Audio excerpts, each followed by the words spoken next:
कभी नहीं सोचा था कि मैं भी कभी पाकिस्तान खेलूँगा। जब मैं आया ही था तो इमरान खान ने मुझे चूज़ किया था, सपोर्ट किया। देखिए उस वक्त जो पाकिस्तानी टीम थी ना, it was like the most stylish team. Player से इख्तलाफ तब ये शुरू हुआ जब ये मैच फिक्सिंग और इस तरह की चीज़ें जो है वो सामने आई। वसीम से मेरा सारी ज़िंदगी जो है ना वो हॉट एंड कोल्ड रिलेशन रहा है। जो मुश्किल लम्हा है वो क्रिकेट छोड़ने का था और उस यंग एज में। और मैं समझता हूँ कि देयर इज़ नो गारंटी, कोई किसी के पास फॉर्मूला नहीं है कि कैसे जीतते हैं। देखिए आज भी वो नहीं भूले फाइनल 92 वर्ल्ड कप। अस्सलाम वालेकुम आकिब। वालेकुम अस्सलाम उमर, कैसे हो? Sir I am perfectly fine. Aqib ढेर सारे क्वेश्चन हैं, रेडी हो आप? Yes I am ready. अच्छा आकिब, क्रिकेट कैसे शुरू किया आपने? देखिए वही जैसे मोहल्ले में, गली में, शेखुपुरा छोटा सा शहर, बहुत सारी स्पेस, बहुत सारी जगह होती थी, जहाँ दिल चाहता था विकेटें लगाई और क्रिकेट शुरू कर दी। 16 साल की उम्र में डेब्यू कर दिया, क्या इतनी जल्दी थी आपको? देखिए मेरे लिए ये तो एक ऑल ऑफ अ सडन एक अपॉर्चुनिटी आई, कभी सोचा भी नहीं था। और स्पेशली शेखुपुरा से आज तक कभी कोई प्लेयर नहीं निकला, और मेरे लिए सोचना भी बड़ा मुश्किल था कि पाकिस्तानी टीम तक कभी जाना।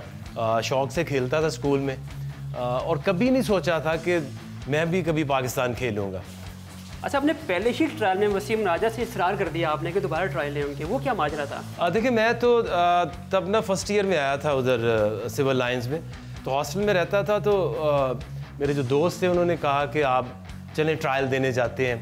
तो मैंने कहा यार, मैं खुद ही था, मैंने कहा यार हमें किसने मुंह लगाना है, किसने हमें रखना है, मैं नहीं जा रहा, तुम लोग जाओ। तो उन्होंने मुझे पुश किया, चलो यार हम भी जा रहे हैं, तू भी चला जाए, उससे क्या फ़र्क पड़ता है। तो हम चले गए जाके ऐसे लाइंस में लगे हुए। तब जो था उन ट्रायल्स के ऊपर 800-900 बच्चे आए हुए थे, लगता था पूरा लाहौर ही आ गया। तो वो लाइंस में हमें लगाया हुआ था और वो यही था कि आपने आना है और आपने 2-2 बॉलें करानी है। तो इसी तरह मैंने भी 2 बॉलें कराई। तो जब मैं बॉल करा के वापस बच्चा ऐसे मुड़ता है ना, बॉल करता है, देखता है कि नोटिस हुआ या नहीं हुआ, तो मुझे देखा नहीं। मुझे जब बॉल करा रहा कि मैंने वापस देखा तो वसीम राजा और अजमत राना आपस में कोई बात कर रहे थे। दूसरी बॉल की फिर वो बिजी थे फिर भी बात करने में। मैं बॉल करके तो जाके लाइन में वापस खड़ा हो गया, मेरा नाम नहीं उन्होंने लिखा, शॉर्ट लिस्ट नहीं किया। तो मेरे जो दोस्त थे उन्होंने मुझे कहा यार तू तो सबसे अच्छा है, तो तेरा क्यों नहीं नाम लिखा? मैं कहा वाकई? कहते हैं हाँ यार, हमने जितने देखे तो सबसे अच्छा है। तो फिर मैंने जाके उनको कहा कि देखिए ये मुझे जो है ना, मैंने बॉलिंग की है और मेरी बॉलें ना आपने देखी नहीं है। तो एक तरफ से उन्होंने गुस्से से ऐसे देखा, अच्छा हमने नहीं देखा तो चलो फिर कराओ। तो इसी तरह से मैंने 2 ही बॉलें फिर मैंने कराई, और उस पूरे कैंप में सबसे ज़्यादा मुझे अप्रिशिएट किया गया। और वहाँ से मुझे तब ये पता चला कि मेरे अंदर एक टैलेंट है और मुझे सीरियसली क्रिकेट को लेना चाहिए। अच्छा, इमरान खान भी कोई जादू किया था आपने? देखिए इमरान तो उन्होंने मुझे अंडर 19 का कैंप था, जब हम ऑस्ट्रेलिया जा रहे थे, फर्स्ट एवर वर्ल्ड कप जो ऑस्ट्रेलिया में हुआ था उसके लिए। तो उसी ग्राउंड के ऊपर ना एक तरफ हमारा अंडर 19 का कैंप लगा हुआ था और दूसरी तरफ से वेस्ट इंडीज़ टीम जा रही थी, उसके लिए पाकिस्तानी टीम का कैंप। तो वहाँ इमरान और मुदस्सर ने मुझे देखा था, और इमरान से जब मेरे पास आए, मेरे से बात की कि कहाँ के हो, कहाँ से सीखी तुमने बॉलिंग? तो मैंने कहा मैं शेखुपुरा से हूँ, तो बस ऐसे ही नेचुरली जो आती है, मुझे तो नहीं आइडिया। तो तब उन्होंने मुझे कहा था कि अगर तुम्हें सेलेक्ट कर लिया अंडर 19 में तो ठीक है, वरना तुम हमारे साथ आके प्रैक्टिस करना। मैं चला गया ऑस्ट्रेलिया, वहाँ खेला, वापस आया। तो अचानक एक दिन मुझे जो सदीक हैं, वो एक स्पोर्ट्स रिपोर्टर थे, उन्होंने मुझे बड़ी मुश्किल से ढूंढा कि इमरान आपको ढूंढ रहे हैं, इंडिया जाना है। कुछ चैरिटी मैचेस थे, सुनील गावस्कर 11, इमरान खान 11। तो वहाँ अचानक पहुँच गया। एयरपोर्ट पे भी मुझे याद है, मैं जब एयरपोर्ट पे पहुँचा तो रमीज़ राजा खड़े थे, तो मैं जाके सलाम ली, और भी प्लेयर्स ऐसे लाइन में ऐसे खड़े हुए थे एयरपोर्ट में। तो मैं जाके ऐसे साइड पे जाके खड़ा हो गया अपना बैग पकड़ के। तो कुछ अरसे बाद 10 मिनट बाद सदीक जब आए तो उसने इंट्रोड्यूस करा कि ये आके में जो हमारे साथ जा रहा है। तो रमीज़ ने कहा यार मैं भी कह रहा हूँ पिछले 15 मिनट से ना ऑटोग्राफ ले रहा है ना जा रहा है, तो ये है कौन। तो इस तरह से इंडिया पहुँच गए। जहाँ तक वो जादू वाली बात है इमरान की, तो वो ऐसे कि मैं ग्राउंड में जब हम पहुँचे तो हमारी फील्डिंग थी, तो मुझे खान साहब ने कहा कि नया बॉल करते हो? मैं कहा जी करता हूँ। उन्होंने मेरी तरफ बॉल उछाला और मैं अपने रनअप पे पहुंचा तो उन्होंने एक फील्ड सेट की हुई थी जैसे स्लिप कर लिए, एक जो टिपिकल वनडे की फील्ड होती है। तो मुझे कहते हैं कि ठीक है फील्ड, जो मेरा एक जुमला, तो मैंने कहा जी नहीं ठीक नहीं है। तो मेरी तरफ बड़े हैरान होकर उन्होंने देखा, तो कहते क्या करना है इसमें? मैं कि स्क्वायर लेग को स्लिप में ले ले और फाइन लेग थोड़ा सा बाहर कर दे, क्योंकि मेरा आउट स्विंग होता है। ये बात कहना और बाद में सुनील गावस्कर और उस तरह के प्लेयर्स को विंग सर्कर और इनको आउट करना स्लिप में, तो वो एक चीज़, एक टाइम जो था उसने पूरी जो ज़िंदगी है वो मेरी बदल दी। अच्छा, गले में चेन, लहराते हुए बाल, कहाँ से इंस्पिरेशन ली थी? देखिए उस वक्त जो पाकिस्तानी टीम थी ना, it was like the most stylish team. You know आपका कप्तान इमरान है, फिर उसमें बहुत सारे स्टाइलिश प्लेयर्स भी थे, वसीम था, वक़ार था, यू नो इस तरह के बहुत, आमिर सुहेल। तो हमें यही और बाकी टीमों वाले भी कहते थे कि यार this is very stylish team. तो उसमें फिर आप जब नया आपको फेम मिलता है तो आप यू नो गोल्ड की इतनी मोटी, मेरे पास इतनी मोटी चेन थी और बाल जो थे वो लोग, जब आप हमेशा मुझे कहते थे तुम्हारे जो बाल हैं वो बहुत जब भागती हो तो बाउंस करते हैं, अच्छे लगते हैं। एक दफ़ा मैं एयरपोर्ट पे बैठा हुआ काफ़ी अरसे बाद, तो मेरे पास एक साहब आए, उन्होंने कहा जब आप जवानी में तो आपके बाल जो थे वो बहुत ऐसे बाउंस करते होते थे। तो मैंने कहा बैठे हुए तब भी नहीं करते थे मैं बैठे बैठे उनको कैसे बाउंस करा सकता। तो ये चीज़ें देखिए टाइम के साथ साथ इंसान जब उसको फेम मिलता है तो फिर ना स्टाइल तो बीच में फिर आ ही जाता है। अच्छा, आउट स्विंग तो आपका नेचुरल हुआ करता था, रिवर्स स्विंग कहाँ से सीखी? देखिए रिवर्स स्विंग तो आपके ना कल्चर के अंदर है। जो हमारा इन्वायरमेंट है, जब आप क्लब में खेलते हो, एक आपको बॉल मिल जाती है और वो जब तक फट नहीं जाती आप उससे बॉलिंग कराते ही रहते हैं। तो जो बॉल की कंडीशन है जो रोज़ चेंज होती है, नया बॉल कराते हैं तो वो नेचुरली स्विंग होता है। फिर आहिस्ता आहिस्ता वो दूसरे दिन, तीसरे दिन, चौथे दिन जब वो बहुत ख़राब हो जाता है, पत्थर लाग उसको यू नो मट्टी पे लाग, दीवारों पे टकरा, तो एक साइड पर शाइन करते रहते, एक ऑटोमेटिकली आपकी यू नो रफ रहती है। तो उसका नाम नहीं आता था, लेकिन ये पता था कि ये ऑल ऑफ अ सडन ये दूसरी तरफ क्यों स्विंग होना शुरू हो गया है 5-6 दिन बाद। तो जब पाकिस्तानी टीम में आए तो यू नो ऑब्वियसली खान साहब से जब बात हुई तो फिर पता चला कि इसका नाम रिवर्स स्विंग है और ये इस तरह से इसको हैंडल करते हैं, इस तरह से इसकी साइकी ये है, इसके पीछे यू नो इस तरह का एक मेथड है जो आपको अडॉप्ट करना पड़ता है। अच्छा, काफ़ी नोटोरियस रही है रिवर्स स्विंग आपके टाइम में, काफ़ी कंट्रोवर्सीज भी हुई हैं, तो आपका क्या टेक था इसके ऊपर? देखिए ये जब किसी चीज़ की अवेयरनेस नहीं होती तो लगता है कि ये कोई जो है ना अनफेयर मीन्स ही हैं जिससे रिवर्स स्विंग हो सकती है। किसी को पता नहीं था। आहिस्ता आहिस्ता जब हमारे प्लेयर्स जो हैं वो काउंटीज़ में गए और उस तरह से जाते जाते फिर पता चला कि जी ये इस तरह से कराते हैं। तो बहुत सारी जो चीज़ें हैं जब आपको पता नहीं चलता किसी मेथड का तो आपको ये लगता है कि ये एक अनफेयर मीन्स है, लेकिन हालांकि इसका एक अच्छा खासा एक मेथड है कि आपने एक साइड जो है उसको रफ रखना है, एक साइड को आपने शाइन करना है, उसकी लुक आफ्टर जो बॉल की है उसका एक प्रॉपर मेथड होता है। आज देखें वही इंग्लैंड ने सबसे ज़्यादा शोर मचाया था, आज उन्हीं के जो बॉलर्स हैं ब्रॉड और एंडरसन ये बेस्ट रिवर्स स्विंग बॉलिंग करते हैं। अच्छा, करियर आपको लगता है इनकम्प्लीट रहा? वजह क्या, सियासत थी या फिर करप्शन के साथ आपका लड़ाई? हाँ, बड़ा मुश्किल सवाल है लेकिन काफ़ी लोग जानते भी हैं क्योंकि बहुत यंग एज में मुझे क्रिकेट छोड़ना पड़ी और वो जसद नसीम कयूम का जो एंटी करप्शन की वो जो अदालत में गए, वो सारा केस हुआ, तो उसके बाद मुझे एक ऐसा मौका आया कि मुझे फिर क्रिकेट को ना छोड़ना ही पड़ा। अच्छा, किस कप्तान ने अच्छा हैंडल किया और किसने नहीं किया? ऑब्वियसली देखिए, जब मैं आया ही था तो इमरान खान ने मुझे चूज़ किया था, सपोर्ट किया और बैक किया मुझे, मेरे टैलेंट को। तो जब तक वो रहे तब तक तो मेरी परफॉर्मेंस भी बहुत ज़बरदस्त रही और एज प्लेयर भी बहुत ग्रो किया। उसके बाद जब ये चीज़ें आई और मेरी सबसे बड़ी वजह ही लोगों से मेरा इख्तलाफ, प्लेयर से इख्तलाफ तभी शुरू हुआ जब ये मैच फिक्सिंग और इस तरह की चीज़ें जो हैं वो सामने आई। लोगों को तो 98 में पता चला, लेकिन ये चीज़ें 93-4 से शुरू हो गई थी। अच्छा, करियर में सबसे मुश्किल लम्हा कौन सा था? देखिए, करियर में जब एक स्पोर्ट्समैन है और एक यंग एज में जब वो ये फ़ैसला करता है कि मुझे जो है ना अब क्रिकेट को छोड़ना है, तो आप सोचें ना कि जिसने आपको बनाया, जिस चीज़ की वजह से आपका नाम है, उसी को आप एक दिन आप छोड़ते हो। तो मेरा ख्याल है कि मेरी ज़िंदगी में सबसे जो मुश्किल लम्हा है वो क्रिकेट छोड़ने का था, और उस यंग एज में क्रिकेट छोड़ना बहुत बड़ी मेरे लिए एक बात थी। अच्छा, कौन सा ऐसा क्रिकेटर जिससे आपको चिढ़ थी, जिससे आपकी बनी नहीं? देखिए, मेरा जो है ना काफ़ी दोस्तियाँ प्लेयर्स से तो बहुत ज़्यादा थी, लेकिन वसीम से मेरा सारी ज़िंदगी जो है ना वो हॉट एंड कोल्ड रिलेशन रहा है और अभी तक चलता रहता है। अच्छा, कुछ अचीव करना चाह रहे थे क्रिकेट में जो नहीं कर पाए?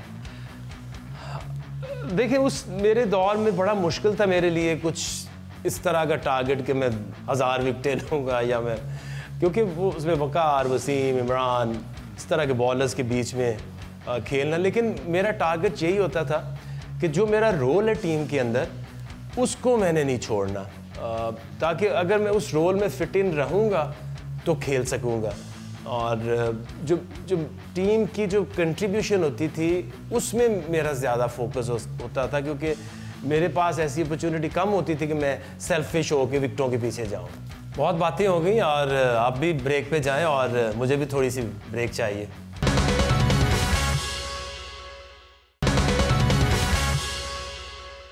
क्रिकेट में करप्शन को लेकर काफ़ी हार्ड स्टांस लिए गए हैं आपकी तरफ से, क्या अप्रोच थी और क्यों, कहाँ से आई है? देखिए, जब आप पाकिस्तान से बाहर जाते हैं और हमने वो टाइम देखा है जब 92 में जिस तरह से लोगों ने, सारे मुल्क ने हमें प्यार दिया, और जब आप पाकिस्तान से बाहर भी जाते हैं तो बहुत कम ऐसी चीज़ें हैं जिनकी वजह से पाकिस्तानी फ़ख्र करते हैं, और उसमें क्रिकेट जो है ना वो सबसे आगे है। तो जब एक ही चीज़ हमारे पास बची है और जब उसको कोई नुकसान पहुंचाता है तो मुझे बहुत अफसोस होता है, और मैं कोशिश करता हूं कि उसको सेफ गार्ड कर सकूं। अंपायर रॉय पामर के साथ आपका एक बड़ी चपकलिश हुई थी, आपको लगा था आप जाके उसको मार दोगे, तो वो क्या इंसिडेंट था? देखिए, उसमें उसकी थोड़ी सी बैकग्राउंड है जो कि कई लोगों को आइडिया नहीं है, क्योंकि उससे पहले लॉर्ड्स का टेस्ट मैच था और जो फास्ट बॉलर जिसको मैंने बाउंसर मारे थे, मेलकम, वो मुझे वकार को उसने बहुत ज़्यादा सेके लगाए थे। कोई इधर हमारे बने हुए थे ब्लू स्पॉट, को इधर बने हुए थे, तो मुझे खुद को 3-4 बॉलें लगी थी और ब्रूसेस बने हुए थे। तो मैं उसको यही कह रहा था कि तुम्हारी टर्न भी आनी है, लेट्स सी। तो वो फंस गया ओल्ड ट्रैफर्ड में मेरे सामने। तो जब वो आया तो मैंने उसको 1-2 गालियाँ दी कि अब मैं देखूंगा, अब तुम्हारी, your turn, okay, you have to take the pen. तो अब वो जो सारी चीज़ें हैं वो अंपायर भी सुन रहा था। तो मैंने पहला ही उसे बाउंसर, मुझे पता था इसने बाउंसर के लिए रेडी है, तो मैंने थोड़ा उसको शॉर्ट ऑफ लेंथ बॉल किया, जब वो बैठा उसके सर में लग गई, वो नीचे गिर गया, और जाके मैंने उसके पास गया, मैंने 1-2 और उसे गालियाँ दी। तो अब आप देखिए ना कि तब ये होता था कि यू कैन बॉल 2 बाउंसर्स, और उसके बाद तीसरा बॉल आप करते हैं 1 ओवर में तो वो नो बॉल हो जाता है और आपको वार्निंग मिल जाती है, और फिर आप चौथा बॉल करते हो, तो इस तरह से आगे फिर आपको बॉलिंग से हटाया जा सकता है। लेकिन मुझे पहले ही बाउंसर के ऊपर अंपायर ने जो है वार्निंग दे दी कि अब तुम मज़ीद इसे शॉर्ट पिच बॉलिंग नहीं करा सकते। तो मैंने उससे थोड़ा सा आर्ग्यू किया कि क्यों नहीं कर सकता, क्योंकि ये तो मेरा हक है, अभी तो मेरी एक भी 1 ऑफ द ओवर नहीं हुई, तो इसलिए मुझे तो अभी और 2 बाउंसर्स को मारूंगा, और उसके बाद तुम नो बॉल देना या वार्निंग देना, उससे मुझे फ़र्क नहीं पड़ता। अच्छा, दुनिया क्रिकेट में इंडिया पाकिस्तान के मैचेस को लेकर काफ़ी अहमियत हासिल है, आप भी बहुत ज़्यादा खेले हो, क्यों अहमियत हासिल है, क्या पैशन होता है, क्या जज्बा होता है? देखिए, जब इंडिया पाकिस्तान जो खेलते हैं तो I consider more than a game. एक ऐसे लगता है जैसे इंडिया पाकिस्तान की एक जंग शुरू हो गई है। जिसको क्रिकेट की समझ भी नहीं है, चाहे वो बच्चे से लेके बूढ़े तक वो इन्वॉल्व होते हैं। वो क्रिकेट से बढ़ के वो दो मुल्कों की इज़्ज़त बेइज्जती का मसला बन जाता है। तो इसलिए जब भी इंडिया से आप खेलते हैं तो आपको एक स्पेशल फील होती है। और मैं जब भी इंडिया से खेल रहा हूँ मैं ज़बरदस्त परफॉर्मेंस की है, क्योंकि उस दिन मेंटली फिज़िकली आप या बूस्ट अप फील करते हैं और लगता है कि आज परफॉर्मेंस ना दी तो फिर कभी इसका मौका नहीं मिलेगा। अच्छा, वो जो हैट्रिक थी आपकी, वो तुक्का था कि प्री प्लान टारगेट था आपका? देखिए, प्री प्लान करके आप हैट्रिक्स कर तो नहीं सकते, लेकिन जो पीक परफॉर्मेंस जब आपसे होती है तो उसमें होता ही है कि आप जो सोच रहे हैं, जो आप करना चाह रहे हैं, उसी तरह से चीज़ें एग्जीक्यूट होती हैं। चलो यार उमर, पानी इतने बोल बोल के मैं थक गया थोड़ा पानी पी लेते हैं। बिल्कुल बिल्कुल बिल्कुल। चाय पियोगे? चाय भी? चाय भी पी लेंगे, बिल्कुल। चले आ जाए। अच्छा, क्रिकेट के अलावा आकिब कौन सा खेल था जो आपको पसंद है? बचपन में हॉकी खेलते थे, फुटबॉल खेलते थे, लेकिन देखने की हद तक हॉकी जो है ना वो बड़ा मुश्किल सा खेल है, 2 मिनट में इंटरप्शन हो जाती है। तो फुटबॉल देख के मज़ा आता है क्योंकि काफ़ी तेज़ गेम है, और स्पेशली जब वर्ल्ड कप इस तरह की चीज़ें होती हैं तो वो ज़रूर देखता हूँ। दुनिया में ज़्यादा खेले हो काफ़ी ज़्यादा जाके, फेवरेट ग्राउंड कौन सा है आपका? देखिए, आज भी वो दिमाग में नहीं भूले फाइनल 92 वर्ल्ड कप मेलबर्न, क्योंकि 87,000+ लोग जब आपको देख रहे हों तो वहाँ खेलने का जो मज़ा है, जो एक अच्छा कैच जो आपको अप्रिशिएट लोग करते हैं, और एक गलती जिसके बाद इतना प्रेशर डालते हैं कि आपकी टांगें कांपना शुरू हो जाए। So I think nothing like more than Melbourne Cricket Ground. अस्सलाम वालेकुम मिसेस आकिब, कैसी हैं आप? कैसे उमर? बिल्कुल ठीक चल रहा है, इंटरव्यू चल रहा है। बिल्कुल। अच्छा, आपसे क्वेश्चन आंसर हो जाए आकिब, इजाज़त है? हाँ बिल्कुल बिल्कुल। अच्छा, आकिब को डिस्क्राइब करें 2 से 3 वर्ड्स में। इतना मुश्किल 3 लफ्ज़ सिर्फ? अच्छा चलें। I think he is love driven and he is very hardworking and honest, of course. ये तो इनका वो ट्रेडमार्क रहा है कि honesty. I think that would be enough for you. Akib, if I ask you to describe her in 3 words. She is very caring, बहुत loving है, और जो सबसे अच्छी चीज़ है वो ये कि मुझे बिल्कुल पता नहीं होता घर में क्या हो रहा है। शी इज़ ग्रेट, मैनेजमेंट इनकी बहुत ज़बरदस्त है। अच्छा आकिब, अगर आपको एक खाना सारी ज़िंदगी खाना पड़े और अपने हाथ का बनाया हुआ खाना, तो कौन सा खाना पसंद करेंगे? देखिए, मैं दुनिया में जहाँ भी जाता हूँ, जितने भी मेरे और कुक भी आते हैं लोग मुझे, लेकिन जो मैं खुद से वो चीज़ ऑमलेट बनाता हूँ वो टेस्ट जो है मुझे कहीं और से नहीं मिला। तो मेरा ख्याल है कि शौक़ तो मुझे मीट का बहुत है, लेकिन आई थिंक कि वो जो मेरा चीज़ ऑमलेट है उसको मैं सारी ज़िंदगी खा सकता हूँ। और बेस्ट चीज़ जो भाभी बनाती हैं आपके लिए? Actually he is very good cook. मैं बहुत बुरा पकाती हूँ, बट इन्होंने आपको बताया नहीं, कभी आइए तो इनकी बिरयानी और इनकी nihari, he is very good chef. So ये अपने हाथ का बनाया हुआ खाते भी हैं और खिलाते भी हैं। Okay, that's nice, that's nice. अच्छा आकिब, वापस क्रिकेट पे आते हैं। अगर आपको बेस्ट 11 बनानी पड़े, वर्ल्ड 11, आपकी बेस्ट 11, तो क्या बनाएंगे? देखिए, उसमें मैं उन लोगों को जो मैंने जिनके बारे में सुना है, उनके साथ खेला नहीं है, सो आई थिंक उनके बारे में मेरी कोई राय इतनी ज़्यादा रियलिस्टिक नहीं होगी। लेकिन ऐसे लोग जिन्होंने खुद से खेला है, उनको देखा है, उनके अगेंस्ट खेला है, तो वैसे तब वहाँ से शुरू करते हैं। जो 90s के जो टीम थी, जो क्रिकेट थी, उसमें आप देखें तो सबसे पहले तो सचिन तेंदुलकर है, उसको आप किसी भी 90s के एरा में टीम से बाहर नहीं कर सकते, और ये वनडे की टीम बना रहा हूँ मैं। और उसके साथ ब्रायन लारा, ज़बरदस्त प्लेयर। फिर विव रिचर्ड आते हैं 3 नंबर पे, और जावेद मियांदाद। उसके बाद इंज़मामुल हक आते हैं। और विकेट कीपर की बात करें तो जो गिलक्रिस्ट तरह का उस दौर में जिस तरह की उसने क्रिकेट खेली है, गिलक्रिस्ट को आप इग्नोर नहीं कर सकते। उसके बाद अगर आप देखें तो जो कप्तान उस एरा में सबसे बेहतर वो इमरान खान, और जिस तरह के ऑलराउंडर थे उनका नाम आता है। Then Wasim Akram, I think history में ऐसा बॉलर मुझे तो कोई और नहीं लगा।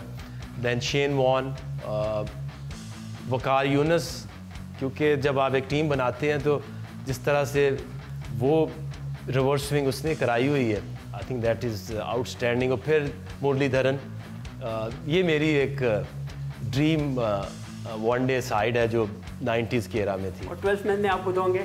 12th मैन नहीं, वो कोई अच्छा फील्डर रखेंगे, जॉन्टी रोड्स हो सकता है। अच्छा, आपके बारे में कोई ऐसी चीज़ जो कोई भी ना जानता हो, जो आपने पहले कभी बोली ना हो? सोच समझ के बोलिएगा। देखिए, लोगों को हमारे बारे में यही लगता है कि प्लेयर्स हैं, ग्राउंड और इस तरह की चीज़ें ही उन्होंने सारी ज़िंदगी की होंगी। लेकिन एक चीज़ ऐसी जो मेरा ख्याल बहुत कम लोग जानते हैं कि मैंने एक दौर था जिसमें मैंने कोई 5 से 7 साल आई वॉज इनटू रिलीजन, और मैंने बहुत ज़्यादा इसके ऊपर रिसर्च की है। और बीवी ने भी मेरी काफ़ी हेल्प की, क्योंकि पढ़ने का शौक़ उसने मुझे डाला था शादी के बाद। तो उसमें जो वो मेरी जो अंडरस्टैंडिंग है रिलीजन, ना कि सिर्फ इस्लाम, बाकी रिलीजन्स के ऊपर भी मैंने काफ़ी रिसर्च की है। तो मुझे काफ़ी हद तक आइडिया है कि ये रिलीजन्स होते क्या हैं और किस तरह से उनकी रिस्पेक्ट करनी चाहिए। अच्छा, एक बाउंसर आने लगा आपको याद होगा वेस्ट इंडीज़ में आप, मुश्ताक, वसीम और वकार अरेस्ट हुए थे, और वो क्या माजरा था? ऑल तो बाद में क्लियर कर दिया गया था, और फिर थोड़ा सा आपके मुंह से सुनना चाह रहे हैं। थोड़ी चाय पी लो। देखिए, वो एक बीच पे हम बैठे थे, तो वहाँ सारे बैठे एंजॉय कर रहे थे। उसमें 2 लड़कियाँ आईं और वो आके वहाँ बैठ गई।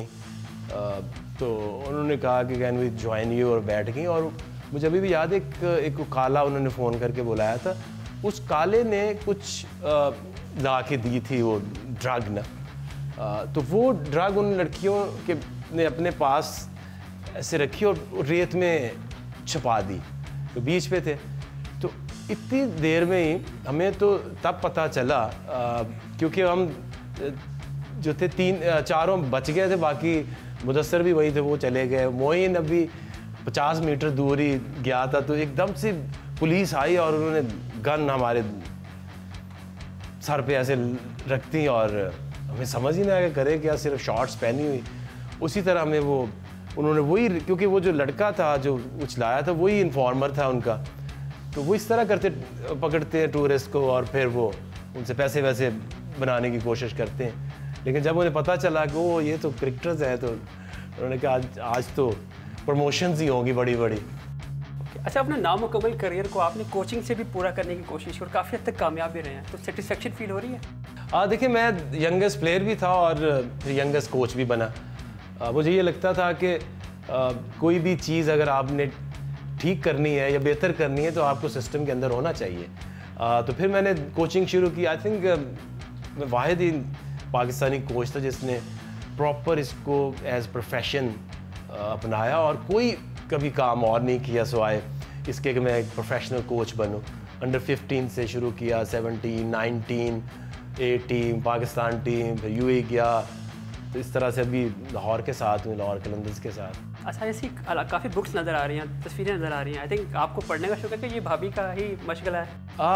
उसका ज़्यादा है, क्योंकि वो खुद भी राइटर है, 2 किताबें भी लिखी हैं। ये जो आप तस्वीरें भी देख रहे हैं, ये भी उनकी बुक लॉन्च की तस्वीरें हैं। एक उसने पोइट्री की किताब लिखी है और एक इंग्लिश नावल है उसका। तो ज़्यादा शौक़ तो तब से पड़ा, क्योंकि जब आप साथ टाइम गुजारते हैं तो फिर आपकी कुछ चीज़ें ऐसी हैं जो आपके ऊपर अच्छी चीज़ें आप लोगों को सीखते हैं। तो मेरी वाइफ है, उनका बहुत बड़ा रोल है मुझे इन किताबों की तरफ लाना, क्योंकि पहले तो मुझे बिल्कुल आदत नहीं थी।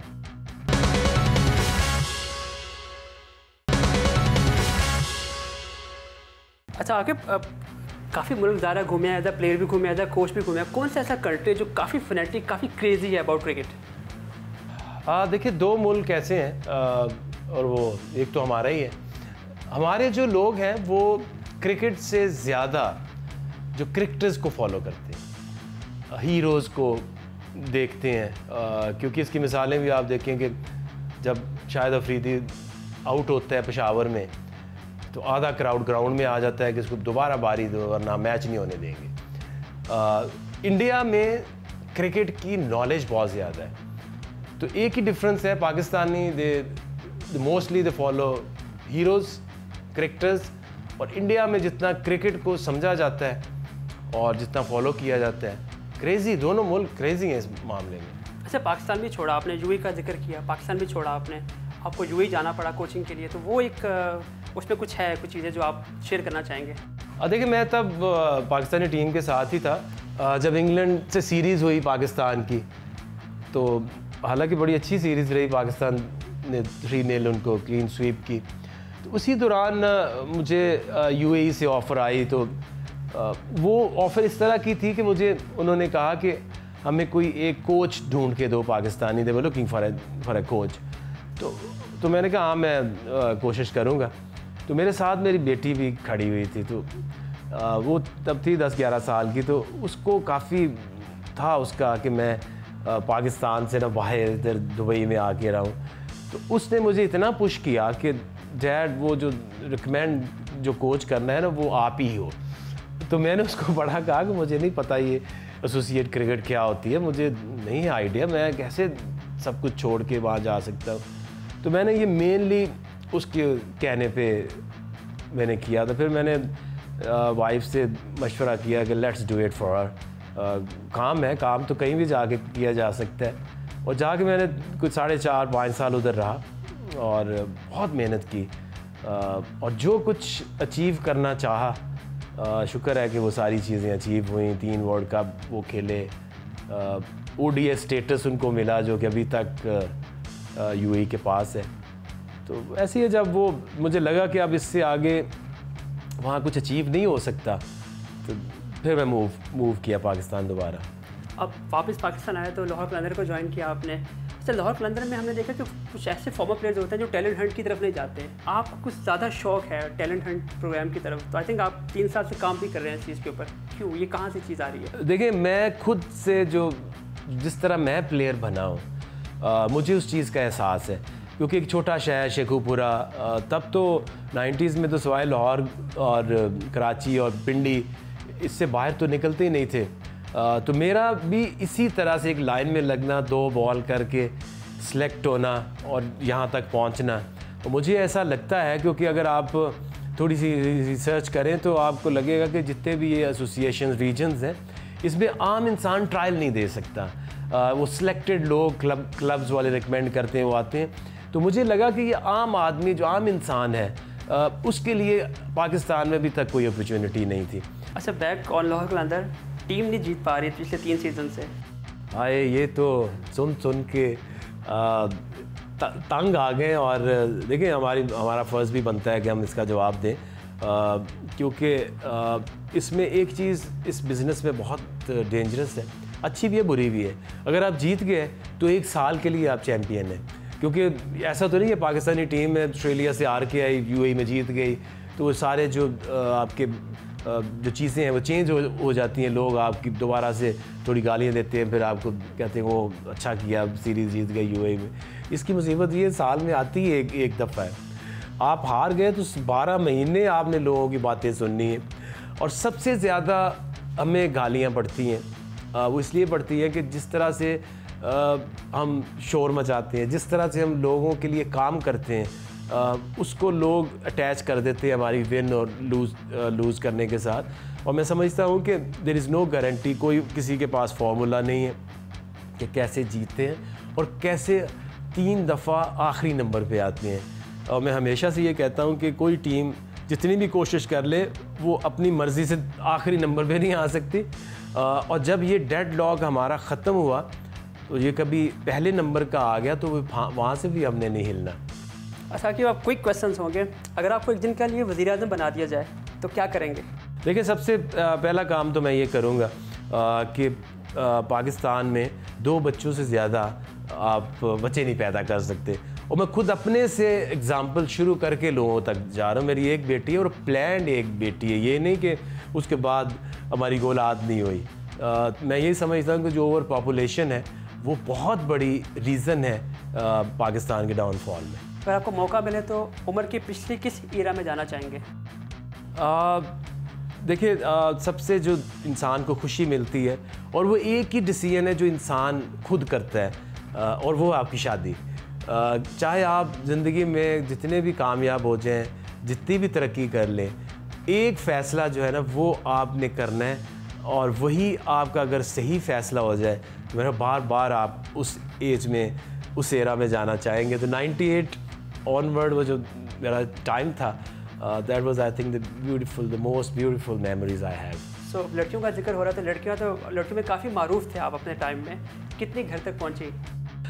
देखिए, वो शुरू में तो कुछ ऐसा भी हुआ कि कुछ तो दुल्हन बन के ही आ जाती थी और पीसी में भी आ जाती थी। पीसीबी से फ़ोन आया मुझे कि वो कोई दुल्हन आपकी इधर आ गई है। तो बड़ी एम्बेरसमेंट भी होती थी, बड़ी मुश्किल से उनको फिर एक तो पठानी कोई आ गई थी बहुत दूर से, बड़ी मुश्किल से उसको मनू के उसको घर भेजा। उसके लिए काफ़ी मुश्किल होगा ज़िंदगी में। तो इस तरह की चीज़ें होती हैं, लेकिन टाइम के साथ साथ चीज़ें जो है वो सेटल डाउन हो जाती हैं। लव मैरिज के अरेंज? नहीं, लव शादी तो वही है जो लव मैरिज है, क्योंकि एक ही मैंने कहा ना ज़िंदगी में फ़ैसला है जो इंसान खुद करता है। आपको खाना या कपड़े भी आप किसी की मर्ज़ी से नहीं पहन सकते। तो ये तो ज़िंदगी का आपका सबसे बड़ा एक फ़ैसला है। तो मैं तो 10 दफ़ा और भी पैदा होऊंगा तो लव मैरिज ही करूँगा। अच्छा, भाभी को फर्स्ट टाइम कहाँ देखा आपने? देखिए, उसमें कनाडा में पढ़ रही थी, वहाँ उनको देखा था। और फिर जो फाइनली जहाँ पे मुझे लगा कि she can be my partner, वो लाहौर में देखा था एक शादी के ऊपर। वो था दिसंबर 97 इस तरह से। और शादी का फैसला करने में कितना टाइम लगाया? मुश्किल था? थोड़ी देर जब आप मिलते हैं, मैंने सोचा कि आज she will be my wife. तो थोड़ी देर लगती है, आप बात करते हैं, थोड़ी देर तो आप ढूंढते हैं किस तरह से नंबर मिले, क्योंकि उस सारे दौरान जो 1-1.5 साल हमारा जो लव अफेयर था उसमें हम मिले नहीं, फ़ोन के ऊपर बातें होती रहीं। तो फिर फाइनली एक दिन जब ये हुआ कि भाई आप आगे बढ़ाना चाहिए बात को, तो इसमें बड़ी यूनिक मेरी स्टोरी है। मैं तो खुद ही एक दिन गाड़ी में बैठा और उनके घर चला गया, जाके मैंने खुद ही जो है ना प्रपोज़ किया अपने आप को। क्योंकि देखिए, इसमें ऐसी बात नहीं है कि मैं माँ बाप को इन्वॉल्व नहीं करना चाहता था, लेकिन है थोड़ा अनऑर्थोडॉक्स। लेकिन मैं ये समझता हूँ कि जो मेरा केस है वो मुझसे ज़्यादा बेहतर कोई और एक्सप्लेन नहीं कर सकता। तो ऑब्वियसली फिर माँ बाप को भी लेके गया और फिर आगे बात बढ़ी। और एक कम उम्री में शादी का शौक कहाँ से चढ़ गया आपको? कम उम्री थोड़ी सी है, क्योंकि 26, क्योंकि मैं समझता हूँ कि इंसान को स्टेब्लिश होने में आम तौर पे बच्चों को 29-30 साल में एवरेज जो लोग हैं वो स्टेब्लिश होते हैं। लेकिन मैं तो 16 साल की उम्र में ही स्टेब्लिश हो गया। तो 10 साल मुझे हो गए थे उस टाइम एक पीक एरा में, और स्टारडम भी, और प्रोफेशनली भी काफ़ी 10 साल से मैं प्रोफेशनल भी बन गया था। तो मुझे लगा कि वो एक राइट टाइम है। आप उसको फिक्स तो नहीं कर सकते, लेकिन काफ़ी हद तक आप अपनी जो लाइफ है मैं उसको थोड़ा सा डिज़ाइन करके चलता हूँ। मेरा एक बेटी रखने का फ़ैसला भी काफ़ी देर पहले का था कि I will make some examples. मस्जिद में शादी करना, एक बेटी रखना और दुआ करना कि एक बेटी हो, ताकि हो सकता है देखिए कुछ लोग जो हैं वो आपसे इंस्पायर्ड हो गए कुछ बेहतर फैसले। Excuse me. अच्छा, बेगम को आमतौर पे क्या तोहफा देते हैं आप? पहला मुझे अभी तक याद है, क्योंकि जब हमारी अभी इंगेजमेंट नहीं हुई थी उससे पहले जब मैं जा रहा था, मैं कराची में था, हम बांग्लादेश में जा रहे थे, कुछ टूर्नामेंट था उधर, तो मैंने वहाँ से 2 परफ्यूम और एक टेडी बियर भेजा था। और वो पहला, आपको पता जो भी गिफ्ट हो वो हमेशा याद रहता है। अच्छा, आप प्यार से क्या बुलाते हैं बेगम को? हाँ, प्यार से उसका असल नाम तो फरजाना है, लेकिन ज़्यादातर जो निक नेम है वो फेरी है। तो फरजाना मेरा नहीं ख्याल मैंने कभी कहा है आज ही कह रहा हूँ फेरी करके बुलाता हूँ। अच्छा, शादी के बाद घर से पाबंदियाँ लगी? पाबंदियाँ इन अ सेंस इंसान को शादी तब करनी चाहिए जब वो मेंटली रेडी हो। तो जो शादी से पहले हमारी जो आपकी पता बैचलर जो दोस्त होते हैं उसमें आप सारा दिन रात आप उसमें गुजारते हैं। तो मैंने अपने आप को थोड़ा सा ट्रेन किया कि शादी तब करनी चाहिए जब इंसान रेडी हो। शादी के बाद फिर आप जो पार्टनर है आपका वो सिर्फ इसलिए नहीं कि अरेंज मैरिज आपने किसी ने आपके ऊपर थोप दी है, आपका खुद का डिसीजन है। तो फिर बहुत कम, क्योंकि मैं काफ़ी पिछले 20 साल से जो मेरी बेस्ट फ्रेंड है वो जो फेरी हैं, क्योंकि मैं जो बहुत कम लोगों से मिलता हूँ, फैमिली में बहुत कम मिलता हूँ, मेरे अब जो बहुत करीबी दोस्त भी कोई ऐसे सच नहीं होते। तो वालिद साहब का आपकी ज़िंदगी पे क्या असर था? बचपन में जब हम बहुत छोटे थे, 3-3, 4-4 साल के, मुझे अभी भी याद है, तो वो उनको क्रिकेट का बहुत शौक़ था। अभी भी मुझे याद है वो एक जो गूंज सी आवाज़ आती थी रेडियो से, समझ नहीं आती थी क्या सुनते रहते हैं। तो उन्होंने कभी भी क्रिकेट खेलने से मना नहीं किया। लोगों को क्रिकेट खेलने से मार पड़ती है, लेकिन हमें नहीं पड़ती थी, क्योंकि और आवारागर्दी करते थे तो पड़ती थी एट टाइम्स, लेकिन क्रिकेट की वजह से कभी रोका नहीं गया। आकिब, सवाल तो बहुत हो गए। घर बड़ा प्यारा बनाया आपने और काफ़ी इंटीरियर डेकोरेशन काफ़ी यूनिक है, हर जहाँ भी जाओ आपके पास एक यूनिक चीज़ नज़र आती है। ये आपने खुद डिज़ाइन किया है कि आपकी वाइफ का ज़्यादा कंट्रीब्यूशन है? नहीं, सारा वाइफ ने किया और डिज़ाइन भी उसी ने किया है सारा। मुझे तो इन चीज़ों का बिल्कुल आइडिया, मेरी कंट्रीब्यूशन ये है कि जितने भी आप ये स्कल्पचर और चीज़ें देख रहे हैं, ये कभी कीनिया, कभी साउथ अफ्रीका, कभी जिम्बाब्वे, वहाँ से उठा के लाना मेरी इतनी कंट्रीब्यूशन है। और जब मुझे अभी तक याद है कि जब T20 वर्ल्ड कप इंग्लैंड में जीते थे 2009 में, तो जब मैं आया था तो मेरे लिए ये एक सरप्राइज़ था कि एकदम रेडी घर पड़ा हुआ था। उससे पहले भी आपको याद है कि जब पाकिस्तानी टीम के साथ होते हैं, क्योंकि मैं उस दौर में 4 साल था पाकिस्तानी टीम के साथ, तो आप घर आते ही बहुत कम है। तो ये सारी जो डिज़ाइनिंग और जितनी इंटीरियर डेकोरेशन सारी जो है ये मेरी वाइफ ने की है। और बाकी मेरी तो यही कंट्रीब्यूशन है कि एक तो चीज़ें उठा के लाना और दूसरा अप्रिशिएट करना। कभी कभी वो चलें आपको ऊपर भी आपको लेके चलता हूँ। जैसे ऊपर नीचे हमारे ड्राइंग रूम है या लाउंज है, डाइनिंग किचन है, ऊपर भी ज़्यादातर जो लिविंग हमारी ऊपर है, बेडरूम्स वगैरह, और लाउंज भी ऊपर है। ऊपर गर्मी ज़्यादा है आजकल, मौसम गर्म है तो अच्छा, आकिब, फारिग वक्त में क्या करना पसंद करते हो आप?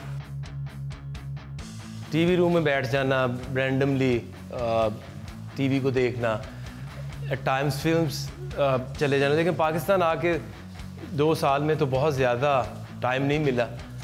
दुबई में काफ़ी ऐसा टाइम मिलता था, मूवीज़ पे चले गए। अब ये कि घर आके फैमिली के साथ ही टाइम ज़्यादा गुजारता हूँ। अच्छा, महंगी तरीन चीज़ आज तक कौन से ख़रीदी आपने? अपने लिए या ये अपने लिए?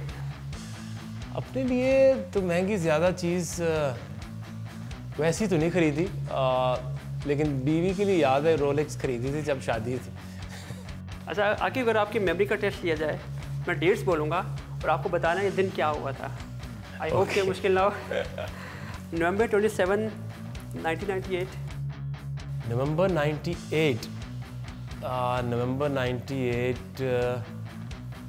को मुझे लगता है मैंने क्रिकेट छोड़ी थी। हाँ, वो लास्ट टाइम था जब मैं क्रिकेट खेला पाकिस्तान से। और 25 अक्टूबर 1991। 91 मुझे लगता है ये जो शारजा मैंने हैट्रिक की थी। यस। और 26 दिसंबर। 26 दिसंबर को हम मिले थे और हमारी इंगेजमेंट भी उसी डेट्स में 26 जैन को हुई थी। और 26 जनवरी 1997। 26 जनवरी 97 को हमारी इंगेजमेंट हुई थी। यस। ओके अभी काफ़ी खुश होंगे कि आपको याद है। और 31 मई 1998। शादी का दिन ये तो कभी ज़िंदगी में भूल भी नहीं सकता। ये तो रखा होगा आपने, सेव करके रखा होगा। नहीं, वो देखिए उसका तो सबसे ज़्यादा डर इसी दिन का आता है कि जब एनिवर्सरी का दिन हो और आप इसको भूल ना जाएं। ये सबसे प्रेशर वाला दिन होता है। अच्छा आकिब, कुछ लास्ट क्वेश्चन, नए आने वाले क्रिकेटर्स को क्या पैगाम देंगे आप? देखिए बहुत ज़्यादा चेंज आई है क्रिकेट के अंदर। स्किल से गेम आगे बढ़ चुकी है। पावर हिटिंग के लिए आपको जिम ट्रेनिंग को चेंज करना पड़ेगा। प्रॉपर एथलीट्स आपको अब पैदा करने पड़ेंगे। तो पुराने ज़माने के होते थे ना, जो टेस्ट मैचेस से आगे बात बढ़ रही है, T20 बढ़ रही है, तो you need power in everything. Speed चाहिए आपको फिटनेस में चाहिए, आपको पावर हिटिंग चाहिए। अच्छा, कोई ऐसा शेर जो आपको याद रह गया हो? हाँ, मुश्किल काम लेकिन मैं आसान बना देता हूँ, क्योंकि मेरी बीवी ने 2 किताबें लिखी हैं। उसमें एक तो वो पोइट्री की है और दूसरी एक उसका इंग्लिश नावल है। तो उसमें जो उसने मेरे ऊपर जो एक शेर लिखा है, मैं इस किताब का जो इंतसाब भी है और लिखा भी आकिब जावेद के लिए, तो वो मैं आपको सुना देता हूँ। ना कोई सतवते शाही, ना कोई तशहीर वफा, ना कोई महल मनारा, ना फसीले ना हसार, क्या तुझे दान करूं बस ये 2 हर्फ मेरे और कुछ चंद इशार। Wonderful Aqib, thank you very much. बहुत अच्छा लगा आपसे मिलके, आपसे बात करके। हमेशा अच्छा लगता है। 90s के पेपर वैसे मैं बहुत एक्नॉलेज करता हूँ। They are so lively, so good. So thank you very much once again Aqib. Thank you. अब हमें इजाज़त दीजिए आप। बहुत शुक्रिया, थैंक यू।